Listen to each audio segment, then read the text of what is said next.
1 Samuel 16. Samuel anoints David. The Lord said to Samuel, "How long will you mourn for Saul, since I have rejected him as king over Israel?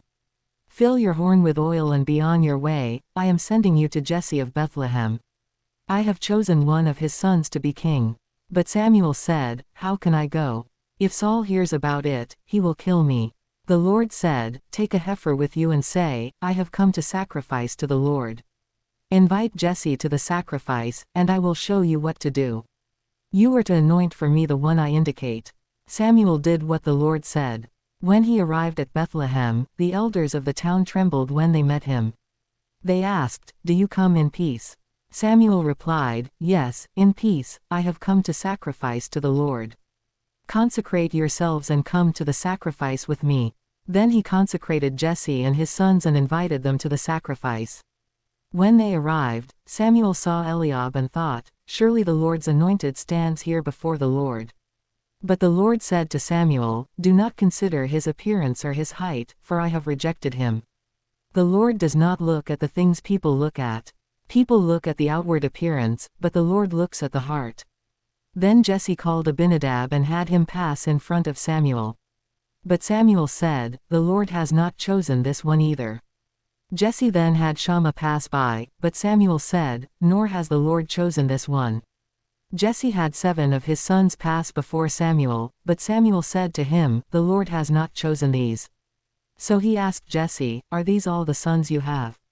"There is still the youngest," Jesse answered. "He is tending the sheep." Samuel said, "Send for him, we will not sit down until he arrives." So he sent for him and had him brought in. He was glowing with health and had a fine appearance and handsome features. Then the Lord said, "Rise and anoint him, this is the one." So Samuel took the horn of oil and anointed him in the presence of his brothers, and from that day on the Spirit of the Lord came powerfully upon David. Samuel then went to Ramah. David in Saul's service. Now the Spirit of the Lord had departed from Saul, and an evil spirit from the Lord tormented him.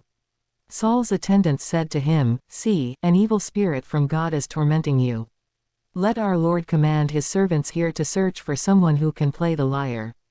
He will play when the evil spirit from God comes on you, and you will feel better." So Saul said to his attendants, "Find someone who plays well and bring him to me." One of the servants answered, "I have seen a son of Jesse of Bethlehem who knows how to play the lyre. He is a brave man and a warrior. He speaks well and is a fine-looking man. And the Lord is with him." Then Saul sent messengers to Jesse and said, "Send me your son David, who is with the sheep." So Jesse took a donkey loaded with bread, a skin of wine and a young goat and sent them with his son David to Saul. David came to Saul and entered his service. Saul liked him very much, and David became one of his armor-bearers. Then Saul sent word to Jesse, saying, "Allow David to remain in my service, for I am pleased with him." Whenever the Spirit from God came on Saul, David would take up his lyre and play. Then relief would come to Saul, he would feel better, and the evil spirit would leave him.